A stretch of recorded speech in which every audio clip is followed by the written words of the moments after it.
Son Paulo Seoane, son luthier de instrumentos tradicionais galegos e teño o meu obradoiro en Vilar de Calo, en Teo.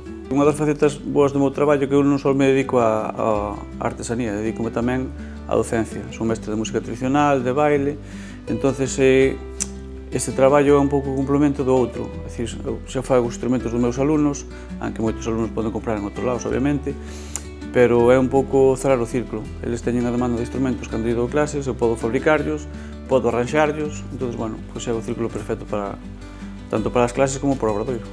Eu empecé con este oficio fai moitos anos, casi 30 anos, da man de outro artesán que se chama Sanín, pero fai desde casi 10 anos teño o meu propio obradoiro. Os procesos de traballo son bastante numerosos, non é coller un trozo de madeira, viralo e xa está, hai que coller a madeira, hai que seleccionar. Eu uso un proceso de virado que é a través de rodillos, sen calor. Entón, bueno, hai que mollar igual a madeira, unha vez que este virada hai que esperar a que seque casi 3 meses, despois sacala dos moldes, marcala, clavala, e aí empezamos co outro proceso xa que é o de acabados, lixado, furado, solo a parte da madeira. Depois temos outra parte que son as pieles que hai que preparalas tamén, marcalas, furalas, coselas, e a terceira parte que son as ferreñas que hai que traer a chapa, recortala, pasala pola máquina ou senón facelas a man. Se botáramos contas dos procesos todos para facer solo un instrumento, solo unha pandereta, teríamos que botar casi 5 horas, pero non é real porque hai procesos de secado. Entón, o que intento facer é, según os encargos que teña, facer varios, non sei, podemos facer desde 40, 50, depende dos encargos que haxa ao mes dunha mesma vez.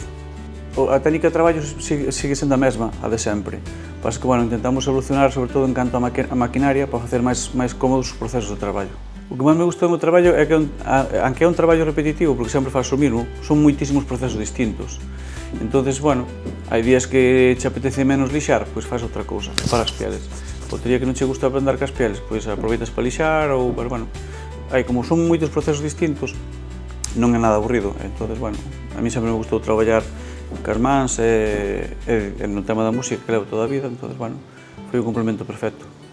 Estar dentro de Artesanía de Galicia, o obradoiro, a mí apórtanos a seguridade de que tes unha marca detrás que te identifica, que te garantiza que a xente que compra o teu instrumento pois leva esa marca que define como, bueno, da calidade do instrumento.